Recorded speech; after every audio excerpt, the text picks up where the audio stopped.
మనం ఆరాధించేటటువంటి దేవుడు ఎలాంటి అంటే అందరికీ తెలిసినటువంటి విషయమే. ఆయనలో ఎటువంటి తారతమ్యము అంటే భేదాభిప్రాయాలు ఆయనకి లేవు. ఆయన ఎవరిని ఒకరిని చిన్న చూపు చూసి ఒకరిని పెద్ద చూపు చూసేటటువంటి దేవుడు కానే కాదు. అందుకని అంటారు పేతురు గారు వచ్చినప్పుడు, దేవుడు పక్షపాతి కాదని నేను నిజముగా తెలుసుకున్నానని అంటారు. అప్పటి వరకు అనుకుంటారు దేవుడు ఒక పక్షానికి చెందినటువంటి వాడే అని అనుకుంటూ ఉంటారు. ఒక దర్శనం ద్వారా దేవుడు పేతురు గారికి ఒక జ్ఞానోదయాన్ని కలగజేస్తారు. నేనే కోరుకుంటుంటే నువ్వు నిషిద్ధమైనదిగా నువ్వు ఎందుకు ఎంచుచున్నావు, నువ్వు వెళ్ళి వారి ఇంటికి వెళ్ళి నువ్వు వాక్యం చెప్పాల్సిందే అని అన్నప్పుడు అప్పుడు చెప్తారు. ఇంతకాలం దేవుడు కొంతమందికే దేవుడు అనుకున్నాను నేను, కానీ దేవుడు పక్షపాతి కాదని నాకు ఇప్పుడు అర్థమైంది అనే విషయం చెప్తారు. అదే మాట గురించి యేసుక్రీస్తు వారు ఏం చెప్పారో అదే దేవుడి గురించి చూద్దాము. మత్తయి సువార్త 5వ అధ్యాయము, మత్తయి సువార్త 5వ అధ్యాయము 45వ వచనం. ఆయన చెడ్డవారి మీదను మంచివారి మీదను తన సూర్యుని ఉదయింపజేసి నీతిమంతుల మీదను అనీతిమంతుల మీదను వర్షము కురిపించుచున్నాడు. మనం ఆరాధించేటటువంటి దేవుని గురించి యేసుక్రీస్తు వారు చెప్తున్నటువంటి మాట, ఆయన చెడ్డవారి మీద మంచివారి మీదను కూడా సూర్యుని ఉదయింపజేస్తున్నాడు, నీతిమంతుల మీదను అనీతిమంతుల మీదను వర్షాన్ని కురిపిస్తున్నాడు. ఆయనకి ఏమాత్రము కూడా తారతమ్యాలు లేవు. అప్పటి వరకు దేవుణ్ణి దూషించి ఒక్కసారి ఆయన సన్నిధిలోకి వచ్చి దేవా నన్ను క్షమించు అని అడిగినా కానీ ఆయన ఏం చేస్తారు? ఖచ్చితంగా క్షమిస్తారు. అప్పటి వరకు ఎన్ని చెడు తిరిగినా, ఎంత అందరి చేత అసహించుకోబడినా ఒక్కసారి ఆయన మందిరానికి వచ్చి మోకాళ్ళు వెయ్యాలే కానీ మన పాపపు జీవితాన్ని, పాతదైన పాపపు జీవితాన్ని దేవుడు సమూలంగా శాశ్వతంగా కొట్టివేసి ఒక నూతనమైనటువంటి జీవితాన్ని ఇస్తాడు. మొన్న ఒక వీడియో చూశాను. ఆ వీడియోలో ఆ అబ్బాయి చెప్పినటువంటి మాట ఏంటి అంటే, కారులో వెళ్తూ ఉన్నప్పుడు ఆ రోడ్డు మీద బీరి సీసాలు అవన్నీ రోడ్డు మీద పగలగొట్టుపడి ఉన్నాయి. ఆ సీసాలు అక్కడ పడి ఉన్నప్పుడు ఆయన కారు ఆపి ఒక వీడియో చేశాడు. ఒకప్పుడు ఇదే రోడ్ల మీద నేను అల్లరి చిల్లరగా తిరిగేవాడిని, ఈ సీసాలు పగలగొట్టినటువంటి అనుభవం నాకుంది. ఒకప్పుడు పచ్చి తాగుబోతుని నేను. నా తల్లి నన్ను అసహించుకుంది, నా చుట్టూ ఉన్న వాళ్ళు అసహించుకున్నారు. కానీ ఎప్పుడైతే ఒక వాక్యం నన్ను పట్టుకుని దేవుళ్ళకి ఆకర్షించిందో అప్పటి నుంచి నన్ను అసహించుకున్న వాళ్ళందరూ కూడా నన్ను మెచ్చుకోవడం మొదలుపెట్టారు. ఈరోజు నేను ఒక ఉన్నతమైనటువంటి ఉద్యోగంలో ఉన్నానంటే దానికి కారణం నా పాపపు జీవితాన్ని వదిలిపెట్టేసి కొత్త జీవితాన్ని దేవుడు నాకు అనుగ్రహించాడు. కాబట్టి ఈరోజు అందరూ మెచ్చుకునే స్థితిలో ఉన్నా. ఒక్కసారి కనుక మనం ఈ బైబిల్ని పట్టుకుని మనం మనస్ఫూర్తిగా చదవగలిగితే అప్పటి వరకు ఉన్నటువంటి మన ఆలోచనలు అన్నీ మారిపోతాయి. అప్పటి వరకు మనల్ని ఎవడైతే వేలెత్తి చూపించాడో వాడే మనల్ని పొగిడేటటువంటి స్థాయిలో దేవుడు ఖచ్చితంగా నిలబెడతాడు. ఏ ఆర్థికపరమైనటువంటి పరిస్థితుల్లో మనము ఇబ్బందుల్లో మనం కొట్టుమిట్లాడుతున్నామో దేవుడు ఏం చేస్తాడంటే ఆర్థికంగా ఎలా ఎదగాలో దేవుడు ఖచ్చితంగా మనకు ఒక ఆలోచన ఇస్తాడు. అంతే తప్ప మనం అనుకుంటాము దేవుడు ఆశీర్వాదం అంటే ఉన్న పలంగా దేవుడు ఏదో మూట దించేస్తాడు, మనం ఉన్న వాళ్ళం అయిపోతామేమో అని అనుకుంటాం.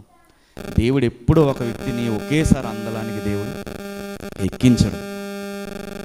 ఒక జనాంగాన్ని గురించి మనం చూస్తూ ఉంటే మనకి పాత నిబంధనలో కనబడేటటువంటి ఒక జనాంగం అందరికీ తెలిసింది. ఏ జనాంగం అది?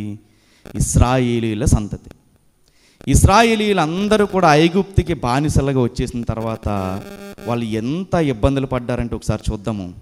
నిర్గమాకాండము 1వ అధ్యాయము 11వ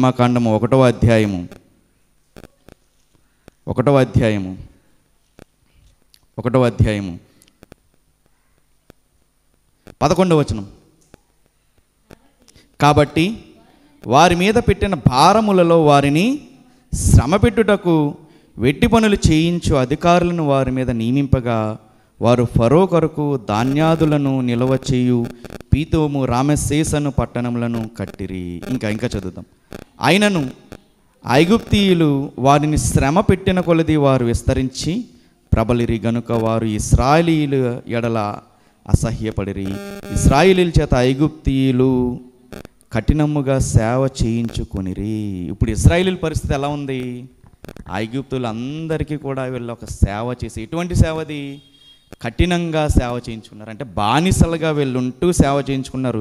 ఎలాంటిది అంటే చూడండి 14వ వచనం, వారు ఇశ్రాయేలీయుల చేత చేయించుకున్న ప్రతి పనియు కఠినముగా ఉండెను. వారు జిగటమంటి పనిలోను ఇటుకల పనిలోను పొలములో చేయు ప్రతి పనిలోను కఠిన సేవ చేయించి వారి ప్రాణములను విసికించిరి. ఎంతలా విసికించేశారంటే ఇశ్రాయేలీయుల్ని, మీ ఇంట్లో ఈరోజు ఏమన్నా గోడ కడుతున్నావా అని ఎవరన్నా అడిగారనుకో ఐగుప్తీయులు, వెంటనే ఇచ్చే సలహా ఏంటి? అదిగో ఆ ఇశ్రాయేలీయుడు ఖాళీగానే ఉన్నాడు, ఆయన తెచ్చుకుని నీ గోడ నువ్వు కట్టించేసుకో. మీ ఇంట్లో ఈరోజు ఏమన్నా పని చేస్తున్నారా అని ఒకళ్ళు అడిగితే ఆ ఐగుప్తీయుడు అంటాడు, ఇశ్రాయేలీలు ఉన్నారు కదా, వాళ్ళని తీసుకొచ్చి మన ఇంట్లో పని చేయించుకుందాం. అంటే ఎలా ఉన్నదంటే బానిసలుగా ఎవరున్నారు? ఇప్పుడు దేవుడు కోరుకున్నటువంటి జనాంగం ఇప్పుడు ఎలా ఉన్నారు? బానిసలుగా ఉన్నారు. ఆ బానిసలుగా ఉన్నటువంటి వారు దేవుడికి మొరపెట్టడం మొదలు పెడతారు. దేవా, మేము కొన్ని సంవత్సరాల నుంచి ఇక్కడ మగ్గిపోతాను, ఇదిగో మా పితరుడైన అబ్రహాముకు నువ్వు వాగ్దానం చేసావు కదా, ఇదిగో మా పరిస్థితి ఎలా ఉందని కన్నీరు కారుస్తూ మొరపెట్టుకుంటూ ఉంటే దేవుడు వారి మొరను వింటారు. ఎంత దారుణమైనటువంటి చట్టాలు వారు చేశారంటే ఇశ్రాయేలీయుల పట్ల, ఎవరైనా కానుపులో ఉన్నప్పుడు మగపిల్లోడు గనక పుడితే వాడిని అప్పటికప్పుడే చంపేయండి. ఆడపిల్ల అయితే బ్రతకనివ్వండి, మగపిల్లోడైతే గనక చంపేయండి. ఎందుకంటే ఇశ్రాయేలీయుల జనాంగం పెరిగిపోతూ ఉన్నప్పుడు వీళ్ళకి భయం పట్టుకుంది, మన రాజ్యం ఏమైపోద్దో, వీళ్ళే ఎక్కువైపోతారేమో, మన మీద అజమాయిషి చలాయిస్తారేమో అని ఆ భయంతో ఇశ్రాయేలీలందరినీ కూడా ఇబ్బంది పెడుతూ ఉంటారు. ఆ సమయంలో దేవుడు మోషే గారిని ఎంచుకుంటారు.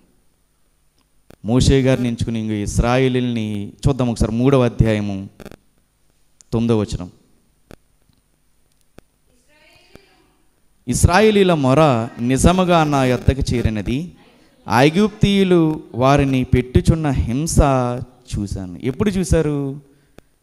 ఇశ్రాయేలీలు మొర పెడుతున్నప్పుడు దేవుడు ఏం చేశారంటే ఆ ప్రార్థనలన్నీ నా దగ్గరికి చేరినాయి, ఇదిగో నీవే వాళ్ళని ఐగుప్తులో నుంచి తోడుకుని రావాలి అని ఎవరు నియమించారు? ఇప్పుడు మోషే గారిని నియమించారు.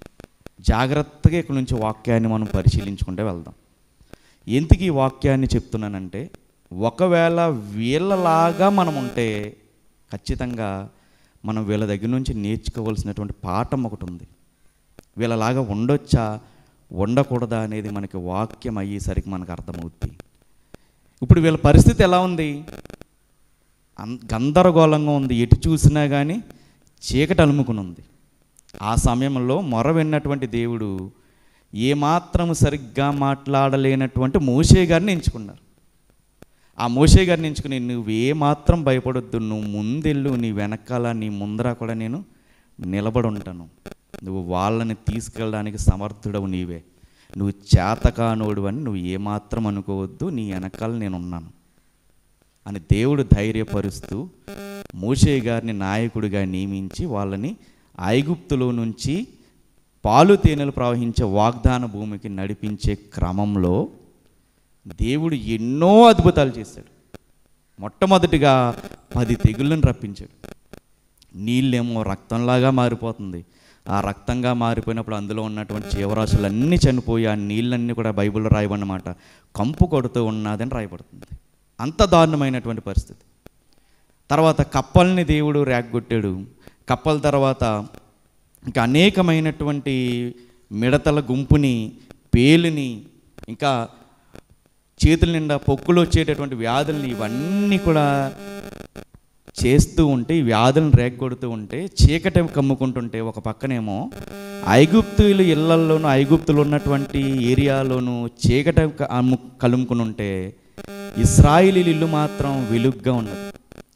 ఎన్నైతే వ్యాధులు వాళ్ళని బాధిస్తున్నాయో వీళ్ళకి ఒక్క వ్యాధి కూడా రావట్లా. ఎన్ని మిడతల గుంపు వాళ్ళ పంటని నాశనం చేస్తున్న, వీళ్ళ పంట వేసినట్టే ఒక మంచి దిగుబడిని ఇస్తుంది. అప్పుడు వీళ్ళకి అర్థం అవ్వాలి, ఏంటి, వాళ్ళందరికీ కూడా ఏదో చెడు జరుగుతుంది, కానీ మనకు మాత్రం ఒక్కటి కూడా రావట్లేదేంటి అని అర్థం చేసుకోవాలి. అలా 10 తెగుల్ని రప్పించిన తర్వాత అప్పుడు ఫరోకి అర్థమవుద్ది, ఇంక మీరు వెళ్ళిపోండి, మా వల్ల కాదు అని అంటారు. అలా మోషే గారు ఎర్ర సముద్రం దాకా వాళ్ళని తీసుకుని వెళ్తారు. పేరుకు మాత్రమే వెళ్ళమన్నాడు ఫరో, కానీ వెనకాల సైన్యాన్ని పంపి వాళ్ళని తరుముతూ ఉన్నారు.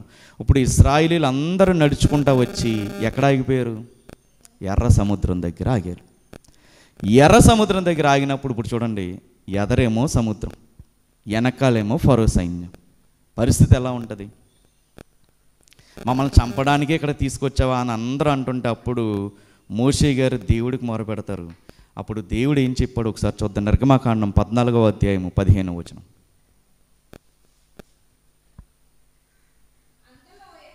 అంతలో యెహోవా మోషేతో, నీవేళ నాకు మొరపెట్టుచున్నావు? సాగిపోవుడి అని ఇశ్రాయేలుతో చెప్పుము. నీవు నీ కర్ర ఎత్తి సముద్రం వైపు నీ చెయ్యి చాచి దాన్ని పాయలుగా చేయము. అప్పుడు ఇశ్రాయేలీయులు సముద్రం మధ్యన 6 నేల మీద నడిచిపోవుదురు. 22 నీళ్లు విభజింపబడగా ఇశ్రాయేలీయులు సముద్రం మధ్యను ఆరిన నేల మీద నడిచిపోయిరి. ఆ నీళ్లు వారి కుడి ఎడమ ప్రక్కలను వారికి గోడవలే ఉండేవి. ఇది జాగ్రత్తగా అర్థం కావాలంటే వాళ్ళు సముద్రం దగ్గరికి వచ్చారు. కర్ర చాపగానే ఏమవుతుంది? సముద్రం 2 పాయలుగా విడిపోయింది. ఇలా ఒక గోడ, ఇలా ఒక గోడలాగా సముద్రం ఉంది. నేల తడిగా ఉందా, ఆరిపోయిందా? ఆరిపోయింది. ఆరిన నేల మీద వాళ్ళు నడుచుకుంటూ వెళ్తున్నారు. నడుచుకుంటూ వెళ్తున్నప్పుడు ఇప్పుడు వాళ్ళ కళ్ళు ఎదురుగుండా దేవుడి అద్భుత కార్యాన్ని చూసారా? చూడలేదు. ఎన్ని దేవుడు చేసుకుంటూ వచ్చాడు. 10 తెగుళ్ళు వాళ్ళకు వచ్చిన ఒక్కటి కూడా వీళ్ళకి రాలేదు. వీళ్ళందరి మొర విన్నటువంటి దేవుడు ఏం చేశాడంటే చూస్తూ ఊరుకోలేదు. ఎంత కష్టపడుతున్నారు కాబట్టి నా జనంగాన్ని నేను కాపాడుకోవాలని ఐగుప్తు దేశం నుంచి మొదలు పెళ్ళి వెళ్తుంటే ఎర్ర సముద్రం అడ్డొచ్చింది. ఎర్ర సముద్రం అడ్డొచ్చినప్పుడు దేవుడు ఆ ఎర్ర సముద్రాన్ని ఏం చేశారు? 2 పాయలుగా చీల్చేసిన తర్వాత ఇంకా వాళ్ళు నడుచుకుంటూ వెళ్తుంటే ఇంకా దేవుడు ఎంత వీళ్ళకి చేసుకుంటూ వచ్చారంటే 13వ అధ్యాయము 21వ వచనం. 13వ అధ్యాయం 21వ వచనం. వారు పగలు రాత్రియు ప్రయాణం చేయనట్లుగా యెహోవా త్రోవలో వారిని నడిపించుటకై పగటి వేళ మేఘస్తంభమును, వారికి వెలుగుచుటకు రాత్రివేళ అగ్ని స్తంభములోను ఉండి వారికి ముందుగా నడుచుచూ వచ్చెను. ఆయన పగటి వేళ మేఘస్తంభమునైనను రాత్రివేళ అగ్ని స్తంభమునైనను ప్రజల యొద్ద నుండి తొలగింపలేదు. అంటే దేవుడు వాళ్ళకు ఒక కార్యాన్ని ఇచ్చిన తర్వాత, వారు ఒక పని చేస్తున్నప్పుడు దేవుడు వాళ్ళకి ఎలా తోడుగా ఉంటున్నాడో అన్న చెప్పేటటువంటి సందర్భం. మన జీవితంలో కూడా దేవుడు కొన్ని పనులు మనకిస్తాడు. కుటుంబ పోషణ అయినా కానీ, లేదా కుటుంబాన్ని నిలబెట్టుకునేటటువంటి పరిస్థితి అయినా కానీ, ఆత్మీయ జీవితంలో కుటుంబాన్ని నడిపించే పరిస్థితి అయినా కానీ, మనం ఒక కార్యాన్ని చిత్తశుద్ధిగా కనుక మనం చేస్తూ ఉంటే దాంట్లో ఎవరు ఉంటారు? ఖచ్చితంగా దేవుని సహాయం ఎల్లవేళలా మనకి ఉంటుంది. ఎవరికి అనుకూలమైనదైతే? దేవునికి అనుకూలమైనదైతే. అలా వీళ్ళ ప్రయాణం సాగిస్తూ ఉన్నప్పుడు అలా నడుస్తూ ఉంటే ఎన్ని అద్భుత కార్యాలు చేసి ఉంటారో దేవుడు. 400 ఏళ్ళు బానిసత్వంలో ఉన్నారు కదా, ఎన్నో అద్భుత కార్యాలు వీళ్ళ కళ్ళ ముందు చూశారు. అసలు సముద్రం చీలిపోవడం అనేది ఎంత పెద్ద విషయం అది. అదంతా చూశారు. ఇటు పక్కన నీళ్లున్నాయి, ఇటు పక్కన నీళ్లున్నాయి. వాళ్ళందరూ దాటుకుని వెళ్ళిపోయిన తర్వాత ఫరో సైన్యం ఆ సముద్రంలోకి రాగానే వెంటనే నీళ్ళు ఏమవుతాయి? దగ్గరికి వచ్చేసి ఫరో సైన్యం అంతా కూడా చచ్చిపోతారు అందులో. ఇంత అద్భుతమైనటువంటి కార్యాలు చేసిన తర్వాత దేవుడికి ఏం చెప్పాలి? కృతజ్ఞతాస్తుతులు చెల్లించే వారమై ఉండాలి.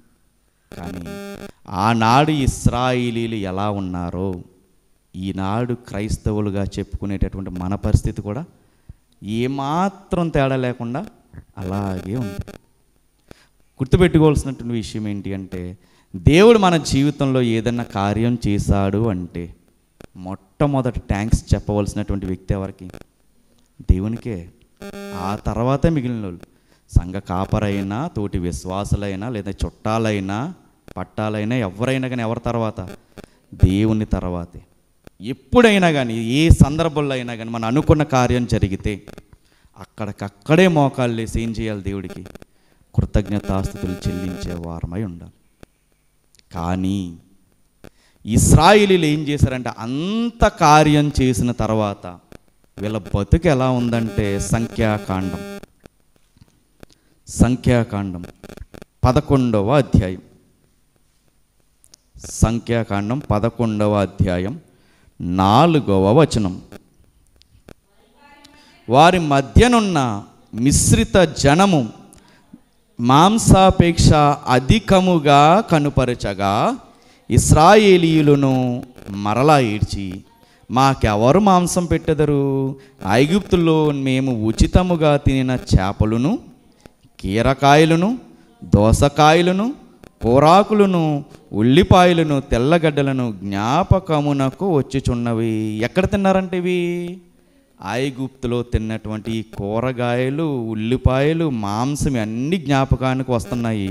ఇప్పుడు మా ప్రాణము సొమ్మసిల్లెను.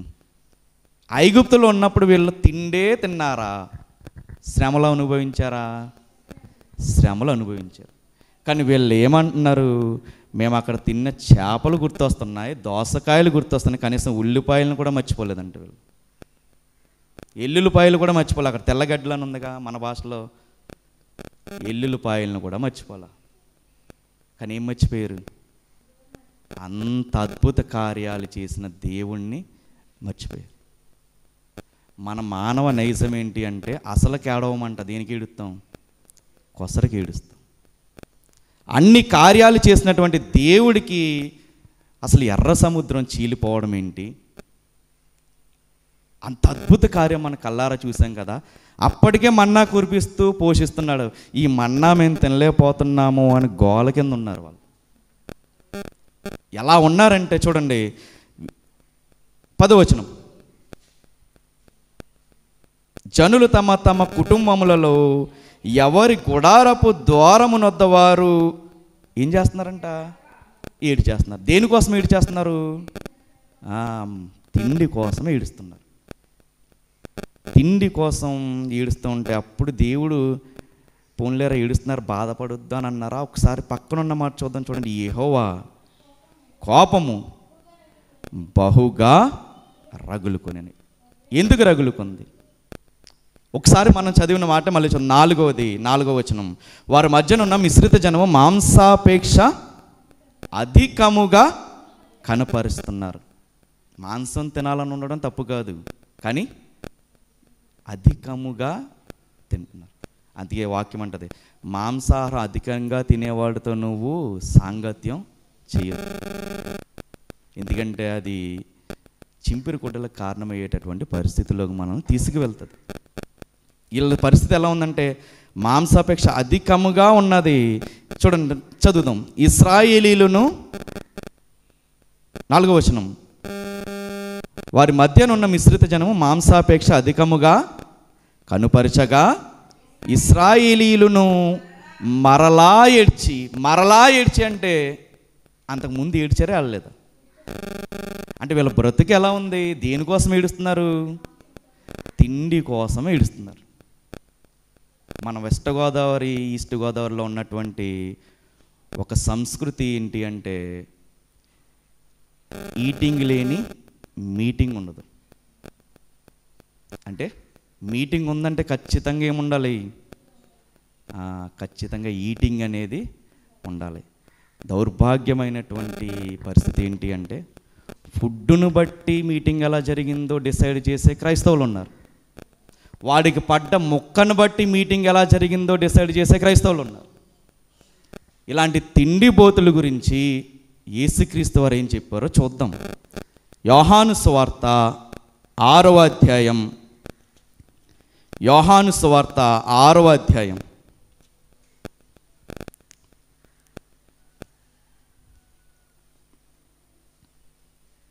15వ వచనం. రాజుగా చేయుటకు వారు వచ్చి తను బలవంతముగా పట్టుకొనబోచున్నారని యేసు ఎరిగి మరలా కొండకు ఒంటరిగా వెళ్ళిపోయాడంట. సరిపోతుంది.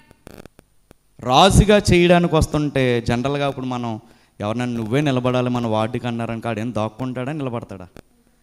నేను గెలిపించేస్తాము నువ్వు నిలబడి అన్నారనుకో ఏం చేస్తాడు వాడు? నాకు ఎంత బలం ఉంది కదా అని వార్డు మెంబర్కే నిలబడిపోతారు. వీళ్ళు ఏం చేద్దామని వస్తున్నారు? డైరెక్ట్ రాజునే చేసేద్దాం అనుకుంటే యేసుక్రీస్తు వారు రండి నేను రాజుగా అవడానికి ఇష్టపడుతున్నాను అన్నారా? వెళ్ళిపోయి దాక్కున్నారా? దాక్కున్నారు. వాళ్ళ గురించి దేవుడు ఇస్తున్న సర్టిఫికేట్ ఏంటి అంటే 26వ వచనం, యేసు మీరు సూచనలను చూచుట వలన కాదు కానీ రొట్టెలు భుజించి తృప్తి పొందుట వలననే నన్ను వెదుగుచున్నారని మీతో నిశ్చయంగా చెప్పుచున్నాను. క్షయమైన ఆహారము కొరకు కష్టపడుకుడు కానీ నిత్య జీవము కలగజేయు అక్షయమైన ఆహారము కొరకే కష్టపడుడి. క్షయమైపోయే ఆహారం గురించి మీటింగ్ ఎలా జరిగిందో మనకు అనవసరం. అక్షయమైనటువంటి ఆహారం అక్కడ సరిగ్గా వెదజల్లబడుతుందా లేదా అన్నది మాత్రమే చూడాలి. మైండ్ సెట్ మారాలి. మనం భోజనాలు ఎంత బాగా పెట్టారో అన్నది కాదు ఇంపార్టెంట్. ఏది ఇంపార్టెంట్? యేసుక్రీస్తు వారు చెప్తున్న మాట వాక్యం ఎలా హత్తుకున్నదన్నదే ఇంపార్టెంట్. బాగా జరిగిందంటే ఎంత బాగా గంతులేశారన్నది కాదు ఇంపార్టెంట్, ఎంత బాగా హృదయాల్లోకి వాక్యం వెళ్ళిందనేదే ఇంపార్టెంట్.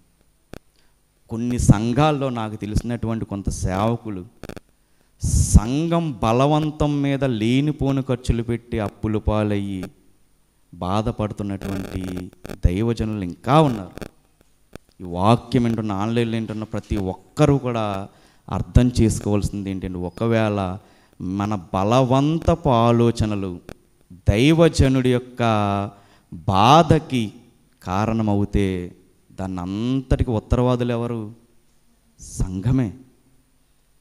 ఎప్పుడు కూడా ఇచ్చులకు పోవాలని దేవుడు కోరుకుంటున్నా, ఉన్నదాంతోనే తృప్తిగా సంతృప్తిగా బ్రతకాలన్నది దేవుడు. అది కుటుంబమైన సంఘ కార్యక్రమాలైన ఎప్పుడు కూడా లేనిపోయినవి మనం పెట్టుకుని అనవసరమైన ఖర్చులు పెట్టుకుని దేవుడి నామానికి అవమానం తెచ్చేవారిగా మనం ఉండకూడదు. ఏమంటారు?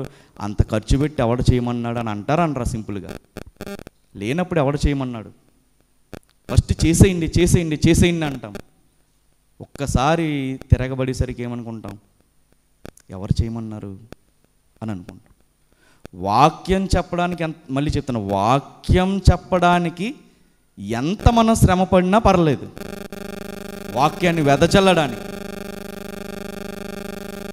ఆది అపోస్తుల్లో భోజనం దగ్గర గొడవ పడుతుంటే భోజనం కోసం ఎందుకు కొట్టుకుంటారు? మీకు భోజనం కోసం మీరు కొట్టుకుంటుంటే ఇప్పుడు మీ తగువ తీర్చాలా, వాక్యాన్ని చెప్పడంలో మా మనసును కేంద్రీకరించాలని సంఘానికి ఆ చెంప ఈ చెంప వాయించినట్టు చెప్తారు. అంటే మన ఇంపార్టెన్స్ దేనికి ఇవ్వాలి? దేవుని యొక్క వాక్యానికి మాత్రమే ఇవ్వాలి. ఈయన మొహమాటం లేనోడు కాబట్టి యేసుక్రీస్తు వారు సడన్గా మాట అనేశారు.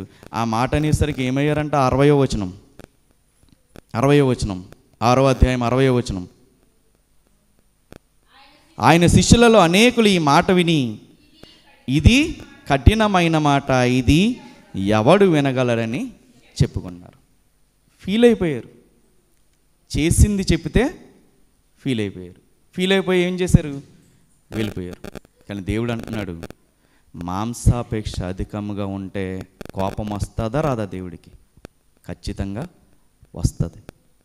అందుకనే ఇక్కడే ఉన్న వాక్యాన్ని మనం చూద్దాము. 35వ వచనం, అందుకు యేసు వారితో ఇట్లనెను, జీవాహారము నేనే, నా యొద్దకు వచ్చేవాడు ఎంత మాత్రమును ఆకలిగొనడు, నా యందు విశ్వాసం ఉంచేవాడు ఎప్పుడును దప్పికొనడు. ఒక వ్యక్తికి, ఒక కుటుంబానికి, ఒక ఆత్మీయ జీవితానికి కావాల్సింది ఏంటి అంటే వాక్యం. యేసుక్రీస్తు వారిని గురించినటువంటి పరిచయం అది కావాలి. మనం ఎప్పుడు వాక్యం చెప్తున్నా ఎవరికన్నా వెంటనే మనం చేయాల్సిన దేవుణ్ణి మనం వాళ్ళకి పరిచయం చేసేవారిగా ఉండాలి. అంతే తప్ప లేనిపోని ముసలమ్మ ముచ్చట్లు పెట్టి వాళ్ళ మనసులను ఇది చేసి అది కాదు.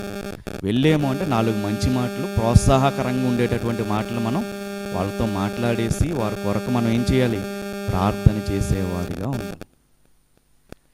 వీళ్ళెంత దేవుడు కష్టపడి వాళ్ళని ఐగుప్తులో నుంచి తీసుకుని వస్తే అరే దేవుడు మా కోసం ఎంత చేశాడు కదా అన్నది పక్కన పెట్టేసి దేన్ని గుర్తుపెట్టుకుంటున్నారంటే వీళ్ళు ఏవైతే వాళ్ళు తిన్నారో దాన్ని జ్ఞాపకం చేసుకుని ఏడుస్తున్నారు వీళ్ళు.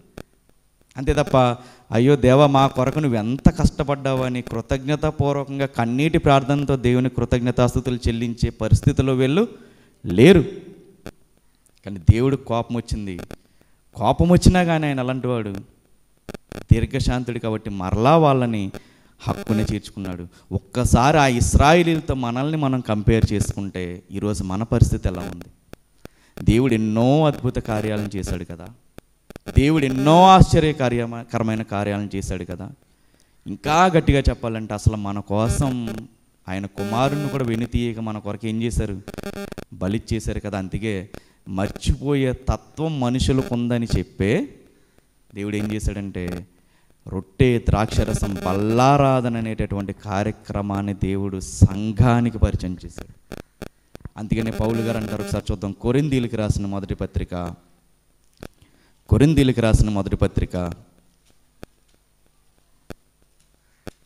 11వ అధ్యాయము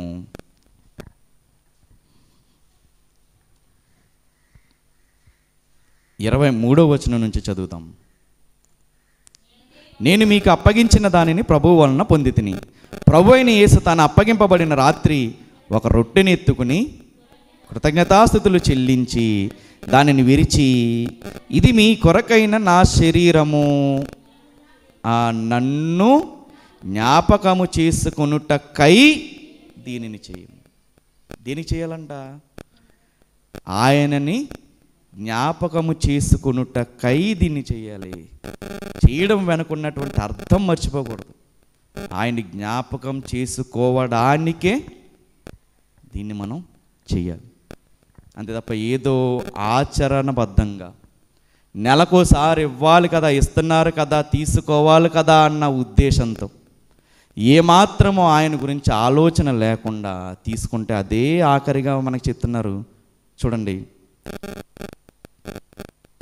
30వ వచనం 29 నుంచి చూద్దాం. ప్రభు శరీరమని వివేచింపక తిని త్రాగువాడు తనకి శిక్షావిధి కలుగుటకే తిని త్రాగుచున్నాడు. ఇందువలననే మీలో అనేకులు బలహీనులను రోగులనై ఉన్నారు, చాలామంది నిద్రిస్తున్నారు. అనాలోచితంగా ఆచారబద్ధంగా మనం తీసుకుంటే అది దేవుడికి ఆనందపరిచేటటువంటి పరిస్థితి కాదు. దేవుడికి మనసు ఎరగాలి. ఇంత మనకు చేశాడు కదా, ఏనాడైనా మనం దేవా నాకు ఇంత చేసావు కదా, నీకేం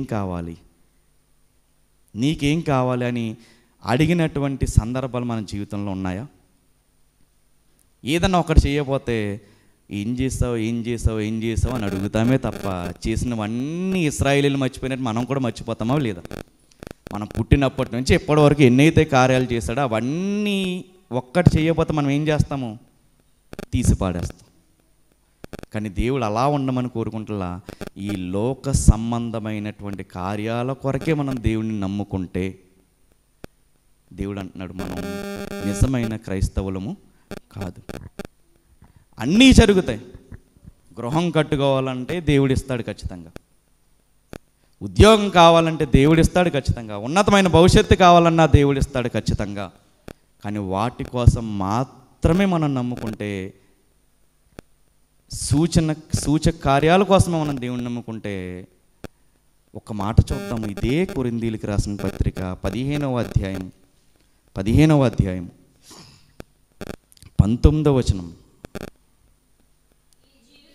ఈ జీవిత కాలము మట్టుకే మనము క్రీస్తునందు నిరీక్షించు వారమైన ఎడల, ఈ జీవిత కాలం మట్టుకంటే మనం జీవించి ఉన్నటువంటి ఈ జీవితం కొరకే క్రీస్తుని నమ్ముకుంటే ఎవరు అంట? మనం మనుషులందరికంటే అదృష్టవంతులమై ఉందుము. అంతేనంట. ఏమనుంది? దౌర్భాగ్యులమై ఉందుము. దేవుడు ఖచ్చితంగా చేస్తాడు ప్రతి ఒక్కరి జీవితంలో కార్యాన్ని. కానీ వాటి కోసమే దేవుణ్ణి మనము అనుసరిస్తూ ఉంటే, ఆశ్రయిస్తూ ఉంటే ఒకసారి మనల్ని మనం ఆలోచించుకోవాలి. మనుషులందరికంటే ఎలా ఉన్నాం మనం? దౌర్భాగ్యులమై ఉంటాము అని వాక్యం చెప్తుంది. ఈ విషయం తెలియక మనం ఏం చేస్తామంటే కేవలం సూచక క్రియల కొరకు మాత్రమే మనం పరుగులెట్టే వారిగా మనం ఉంటాం. ఎప్పుడైనా ఆయుష్ ఇవ్వాలన్నా, ఆరోగ్యం ఇవ్వాలన్నా ఎవరి చేతిలో ఉంది? దేవుని చేతిలోనే ఉంది. ఒకసారి చూద్దాం ద్వితీయోపదేశకాండం 30వ అధ్యాయం ద్వితీయోపదేశకాండం 30వ అధ్యాయము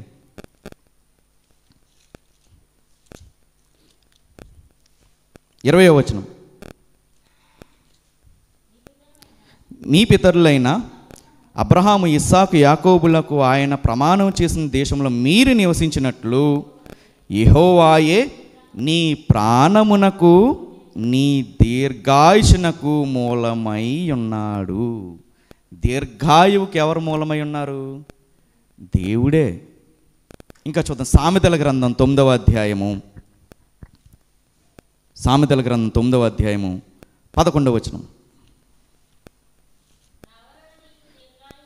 నా వలన నీకు దీర్ఘాయువు కలుగు. ఎవరి వలన కలుగుతుందంట? దేవుని వలన మాత్రమే కలుగుతుందంట. ఇంకా చదువు, నీవు జీవించు సంవత్సరములు అధికములగును. ఎవరి వల్ల కలుగుతుందంట దీర్ఘాయువు?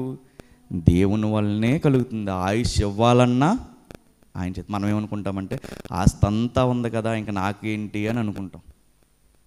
ఒక స్లోగన్ ఉంటుంది క్రైస్తవ్యంలో, చాలా బాగుంటుంది అది. ఆస్తి నీ చేతిలో, ఆయుష్ దేవుని చేతిలో. ఆస్తి మన చేతిలో ఉంటుంది కానీ ఆయుష్ మాత్రం దేవుని చేతిలో ఉంటుంది. ఒక్కసారి ఆయుష్ తీసేస్తే ఆస్తి ఎవరిదైపోద్ది? ఎవరిదవుద్దో కూడా ఆ దాచుకున్న వాడికే తెలీదు. ఎప్పుడు కూడా మనం దేవుడు ఆయుష్ని ఇవ్వగలడు. నీ ఆరోగ్యాన్ని నీ చేతిలో కాపాడుకోవాల్సినటువంటి బాధ్యతను దేవుడు పెట్టాడు. వీటన్నిటికీ పైబడి భారం ఎవరి మీద వేయమన్నారు? దేవుడి మీద వేయమన్నారు. ఇవేమీ తెలియకుండా మనం ఏం చేస్తామంటే కొన్ని కార్యాల కోసం దేవుణ్ణి వెంటాడే వాళ్ళుగానే ఉంటాం. ఒక ఆయన కూడా వెంటాడాడు దేవుణ్ణి. వెంటాడి ఏం చేశారంటే మరణకరమైనటువంటి రోగం వచ్చింది. ఎవరైనా? హిజ్కియా గారు. ఒకసారి చూద్దాం 2వ రాజుల గ్రంథం, ముగించేసుకుందాం. 2వ రాజుల గ్రంథం 20వ అధ్యాయం 1వ వచనం. ఆ దినములలో హిజ్కియాకు మరణకరమైన రోగము కలుగగా ఆమోజు కుమారుడును ప్రవక్తయునునైన యెషయా అతని యొద్దకు వచ్చి, నీవు మరణమవుచున్నావు గనుక బ్రతకవు గనుక నీవు నీ ఇల్లు చక్కబెట్టుకొనుమని యెహోవా సెలవిచ్చుచున్నాడని చెప్పాడు. ఇప్పుడు మరణకరమైనటువంటి రోగం వచ్చింది హిజ్కియా రాజుకి. ఒక ఉన్నతమైనటువంటి పరిపాలన చేశాడు ఈయన. ఇప్పుడు దైవజనుడు ఇంటికి వచ్చాడంటే సాధారణంగా మరణపు మంచం మీద ఉన్నాడు. దైవజనుడు ఇంటికి వచ్చాడు, ఏమనుకుని ఉండొచ్చు? నా కోసం ప్రార్థన చేస్తాడేమో, నన్ను స్వస్థపరుస్తాడేమో అని అనుకోవచ్చు. కానీ ఈయన వచ్చి ఏమంటున్నాడు?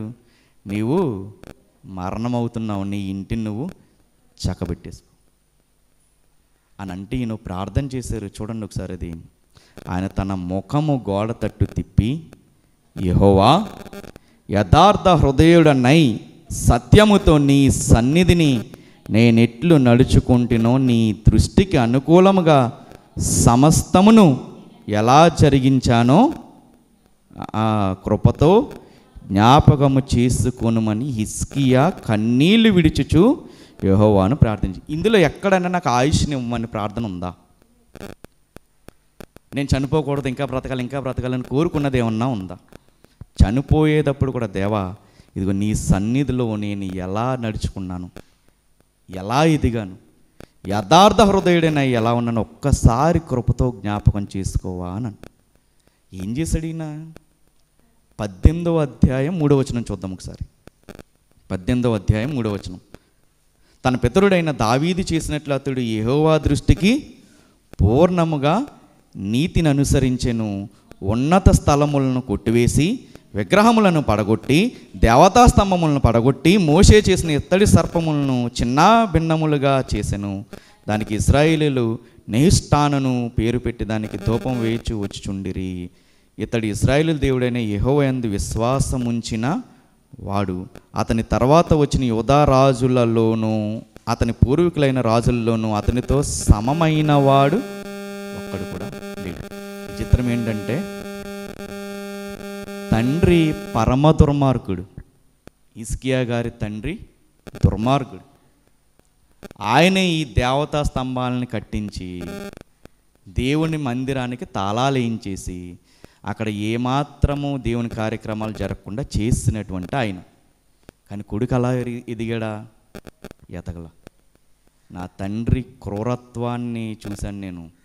ఇదిగో ఈరోజు నా రాజ్యము ఇలా ఉండడానికి కారణము నా తండ్రి చేసిన అపరాధములే. నేను దావీదు అనుసరించినట్టు కనుక నేను ఉంటే ఆనాటి దావీదు కాలంలో ఎలాగైతే రాజ్యం బాగుందో నా పరిపాలనలో కూడా రాజ్యం బాగుంటుంది. కాబట్టి తండ్రి ఏది అనుసరించాడో అది అనుసరించాల. పిల్లల విషయంలో కూడా అంతే. ఏదైతే తప్పు తండ్రిలో కనపడుతుందో దాన్ని అనుసరించడం తర్వాత తరం ఏమవుద్ది? నాశనం అయిపోయేటటువంటి అవకాశాలు ఉంటాయి. ఇద్దరు స్నేహితులు మాట్లాడుకుంటున్నారంట. అడుగుతున్నాడు, కూర్చొని అడుగుతున్నాడు. ఆ గుంపులో ఒకడికి తాగుడు అలవాటు లేదు, మిగిలినోడికి తాగుడు అలవాటు ఉంది. ఆడు అంటున్నాడు, నీకు ఎందుకు తాగుడు అలవాటు అయిందిరా అని అడిగాడు. ఎవరు? తాగని వాడు తాగి వాడిని అడుగుతున్నాడు. నీకు ఎందుకు తాగుడు అలవాటు అయిందిరా అని అన్నాడు. మా నాన్న తాగడం చూసానే నేను అన్నాడు. ఈడు అడుగుతున్నాడు, నీకెందుకు అలవాటు అవ్వలేదురా అన్నాడు. మా నాన్న తాగడం చూసానే అన్నాడు. తేడా ఏంటి?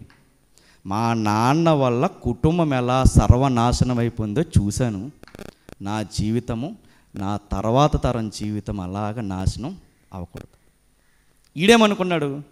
నా తండ్రి నన్ను ఎలా నాశనం చేశాడో నా తర్వాత తరాన్ని కూడా నేను అలాగే నాశనం చేద్దాం అనుకున్నాను.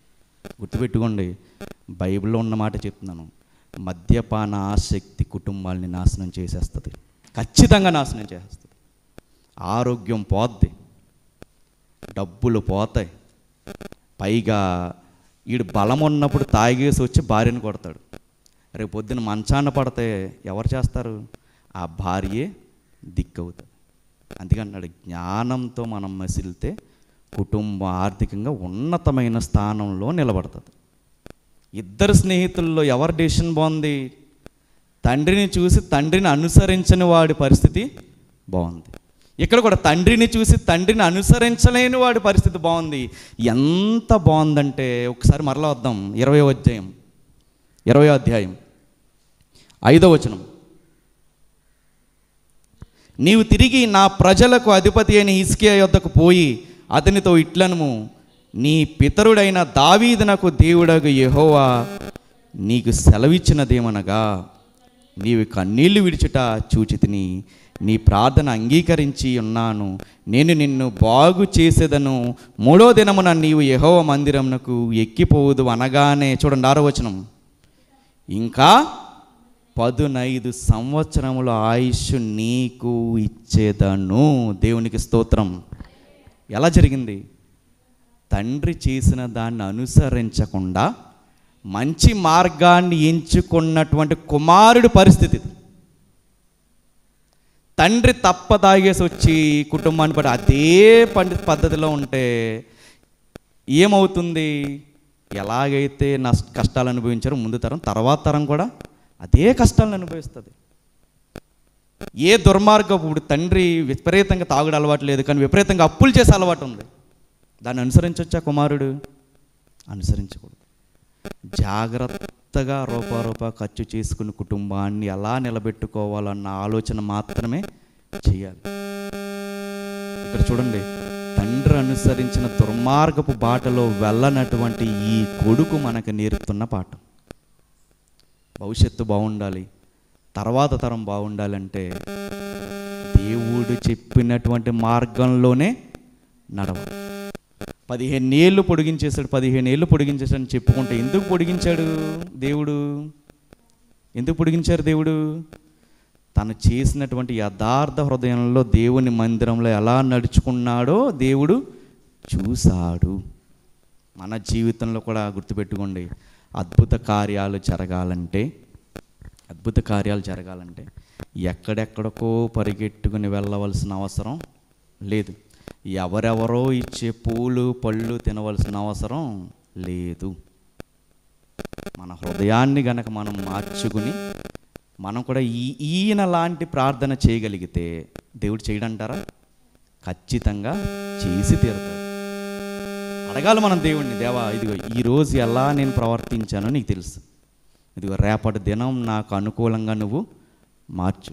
దేవా ఇదిగో ఈ వారం ఎలా ప్రవర్తించానో నీకు తెలుసు, వచ్చే వారం అంతా కూడా నీ కృప నా కుటుంబం పట్ల నువ్వు చూపించు. దేవా ఇది ఈ నెల అంతా ఎలా ప్రవర్తించానో నీకు తెలుసు, ఇదిగో రాబోయే నెల ఉంది కదా, ఆ నెల అంతట్లో కూడా నీ కృప కాపుదల నా కుటుంబానికి కావాలి. ఈ 6 నెలలు నేను ఎలా ప్రవర్తించానో నీకు తెలుసు, రాబోయే 6 నెలల్లో నా కుటుంబానికి నువ్వు తోడుండాలి. ఇదిగో ఈ సంవత్సరం అంతా ఎలా నేను నీ మందిరంలో గడిపానో నీకు తెలుసు, వచ్చే సంవత్సరం అంతా కూడా నీ దయా కిరీటాన్ని నూతనంగా నాకు అనుగ్రహించు. ఆ ప్రార్థన చేయగలిగితే దేవుడు విండా. ఇక్కడ ఏమన్నారు 5వ వచనంలో, నీవు కన్నీళ్లు విడుచుట ఎప్పుడు చూశారు? అవన్నీ చేసి అడిగాడు కాబట్టి చూశారు. మన జీవితంలో కూడా ఇంకా దేవుడు మన మారు మనసు లేకపోయినా, ఇంకా దేవుడు మనకు ఆయుష్నిస్తున్నాడంటే మన కొరకు మొరపెట్టే ఒక తోటమాలు ఉన్నాడు, చూస్తున్నాడంట. ఇంకెప్పుడు కాస్తుంది ఈ చెట్టు, ఇంకెప్పుడు కాస్తుంది అని చూస్తున్నాడంట. అయ్యా ఈ ఒక్క సంవత్సరమైనా టైం ఇవ్వి, 3 సంవత్సరాల నుంచి చూస్తున్నావు కదా, ఈ ఒక్క సంవత్సరం నాకు టైం ఇవ్వి, నేను దానికి చుట్టూరు గొయ్యి తవ్వి నీరు పెట్టి ఎరువు వేస్తాను, ఒకవేళ గనక మారకపోతే నీ ఇష్టం. ఇప్పుడు మనకి సమయం ఎవరిస్తున్నారు? మన కొరకు మొరపెట్టేది ఎవరు? యేసుక్రీస్తు వారు మొరపెడుతున్నారు. దేవుడు తీసేద్దామని చూస్తున్నా యేసుక్రీస్తు వారు ఏం చేస్తున్నారు? మొరపెడుతున్నారు. ఎంతకాలం చూస్తాడు దేవుడు? ఆ అంజూరపు చెట్టు చూద్దాం ఒకసారి. లూకాసు వార్త 13వ అధ్యాయము. లూకాసు వార్త 13వ అధ్యాయము 6వ వచనం. 13వ అధ్యాయము 6వ వచనం. మరియు ఆయన వారితో ఈ ఉపమానం చెప్పాను, ఒక మనుష్యునికి ద్రాక్ష తోటలో అంజూరపు చెట్టు ఒకటి నాటబడి ఉండెను. అతడు దాని పండ్లు వెతకొచ్చినప్పుడు ఏమీ దొరకలేదు. గనుక అతడు, ఇదిగో 3 ఏండ్ల నుండి నేను అంజూరపు చెట్టున పండ్లు వెతుకుచున్నాను, కానీ ఏమీ దొరకలేదు, దీనికి నరికి వేయము, దీనివలన ఈ భూమి ఎలా వ్యర్థమైపోవాలని ద్రాక్ష తోటమాలితో చెప్పాను. అయితే వాడు, ఎవరు? ద్రాక్ష తోటమాలి, అయ్యా నేను దాని చుట్టూ తవ్వి ఎరువు వేయమట్టుకు ఈ సంవత్సరము కూడా ఉండనిమ్ము, అది ఫలించినా సరే, లేకపోతే వచ్చే సంవత్సరం కూడా వెయిట్ చేయమంటున్నారా? ఏం చేయమంటున్నారు? లేని ఎడల నరికించి వేయమని అతనితో చెప్పి. దేవుడైనా ఎన్ని సంవత్సరాలు చూస్తాడు? కొంత సమయం మాత్రమే ఇస్తాడు, కొంత సమయం మాత్రమే ఇస్తాడు. మనం పాడుకుంటాం, ఇంతలోనే కనబడి అంతలోనే ఆవిరైపోయే జీవితం మనది. ఇంకా మనం బాధ్యతను తీసుకోవడంలో ఒకవేళ వెనకబడి ఉంటే, ఇంకా దేనికోసమన్నా ఆలోచిస్తూ ఉంటే, ఇంకా మనం ఏవో లెక్కలు వేసుకుంటూ ఉంటే, అంటున్నాడు దేవుడు, ఇదే మిక్కిలి అనుకూల సమయం, నేడే రక్షణ దినం. కాబట్టి సమయాన్ని మనం సద్వినియోగపరుచుకోవాలి. ఇప్పుడు వాక్యం అంతా విన్న తర్వాత ఆ ఇశ్రాయేలీలాగా మనం ఉండొచ్చా, ఉండకూడదా? అలాగ మనం ఉండకూడదు. ఎలా ఉండాలి? మారు మనస్సుకి తగినటువంటి ప్రతిఫలాన్ని మనం చూపించేవారుగా ఉండాలి. మారు మనస్సుకి తగినటువంటి ఫలాలు మనం దేవుడికి చూపించేవారుగా మనం ఉండాలి. మన రొట్టె ద్రాక్షరసం తీసుకుంటున్నామంటే ఆయన చేసినటువంటి త్యాగాన్ని గుర్తెరిగిన వారిగా మనం ఉండాలి. ఏమాత్రం ఇంకా ఆలస్యం చేయకూడదు. దేవుడు ప్రతిరోజు మనతో మాట్లాడుతున్నాడు అని అనిపిస్తే వెంటనే మనకు అనిపించినప్పుడు వెంటనే ఏం చేయాలి? మన పాపాలని మనం ఒప్పుకొని యేసుక్రీస్తు వారి రక్తంలో బాప్తిస్మం ద్వారా మన పాపాలని మనము కడుగుకునేటటువంటి ప్రయత్నం ఖచ్చితంగా చేయాలి. ఆనాడు ఇశ్రాయేలీయులు దేవుడు చేసినటువంటి కార్యాలను మర్చిపోయారు. మనం అలాగా ఉండకూడదు. వాక్యం ఎక్కడ ప్రకటించబడుతుందో అక్కడ ఖచ్చితంగా వెళ్ళాలి. కానీ కేవలం స్వస్థతల కోసం, ఏవో ఈ లోక సంబంధమైనటువంటి కార్యాలు జరగాలని కోసం పరుగులు పెడితే చెప్తున్నాను, ఏమాత్రం దేవుడు చెయ్యడు. ఎప్పుడు చేస్తాడు? హిజ్కియా ఏ ప్రార్థన చేశారు? నీ సన్నిధిలో నేను ఎలా నడుచుకున్నానో ఒక్కసారి జ్ఞాపకం చేసుకో అని అన్నారు. చేసుకున్నాడా లేదా దేవుడు? చేసుకున్నాడు. ఆయుష్ని అడగల, కానీ ఆయుష్ని ఇవ్వడం మాత్రమే కాదు, ఆయుష్ని పొడిగించాడు 15 సంవత్సరాలు దేవుడు. ఎప్పుడు దేవుణ్ణి మనం అడగాలంటే గుర్తుపెట్టుకోండి, కండిషన్స్, దేవుడి దగ్గర టర్మ్స్ అండ్ కండిషన్స్ ఏంటి అంటే, దేవుణ్ణి మనం అడగాలంటే దేవుడికి మనం ఏం చేశామన్న లెక్క దేవుడు ఖచ్చితంగా అడుగుతాడు. ఆ లెక్క సాటిస్ఫై చేసేలాగా ఉంటే దేవుడు ఖచ్చితంగా మనకి అనుగ్రహిస్తాడు. ఇవేమీ లేకుండా మనం అన్ని పరుగులు పెట్టినా మన పరుగు మాత్రం వృధా ప్రయాసే. దేవుడి కొద్ది మాటలు మన వెనుకల్లో ఫలింపచేయునుగాక.